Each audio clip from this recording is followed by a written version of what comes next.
Good morning to everyone, and a very, very happy 75th Independence Day. What a momentous occasion for us to be bringing this live coverage to you.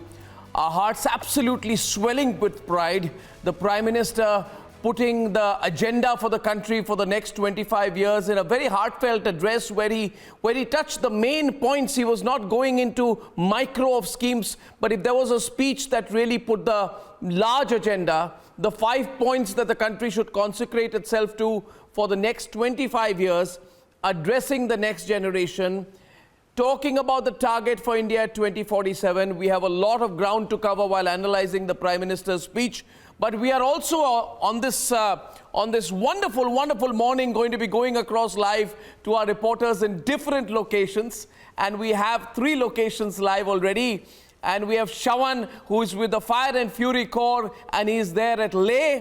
We have with us Alisha, who is reporting from Goa's naval area, that is at the INS Hansa, where the homage is being paid to the martyrs at the war memorial there.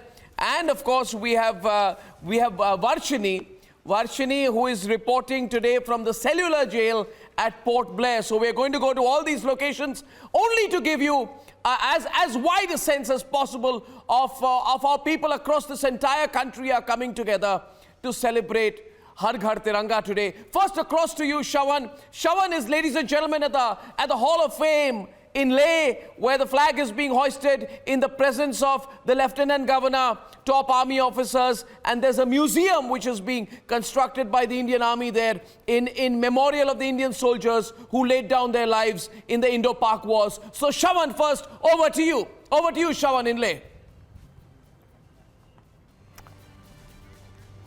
Well, in fact, ARNAB, this is undoubtedly a very proud moment for all Indians, because where I'm reporting from is, remember, the supreme sacrifices that have been made by our soldiers. In fact, the place that I'm standing right now holds a lot of significance, because what you see is the Hall of Fame, which essentially means that all the fallen soldiers right from 1947 till date have been remembered here. And today, in a short while from now, the wreath laying ceremony is going to take place, where Lieutenant Governor R.K. Mathur will be present. Along with him also would be the 14 Corps Commander, Lieutenant General Anindya Sengupta, who's going to be here. And after that, this is where we're given to understand the signature table, where they're going to be here for a short while. What's very important is that this particular sector, ARNAB, has been extremely crucial for India, especially given the fact that in the last 1 year, we have been able to see right in the eye of the Chinese only because of the supreme sacrifice that has been made by this particular sector.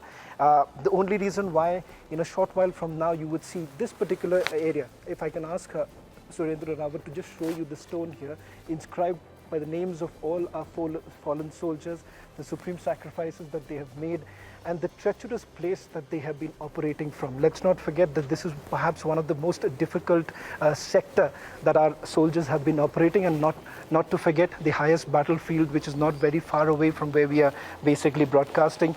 All that put together, this sector becomes extremely crucial. And perhaps on the 76th Independence Day, today, for every Indian, they should remember that if tonight we go back to sleep peacefully, it's because of these very soldiers that you see behind me, who have been protecting our borders.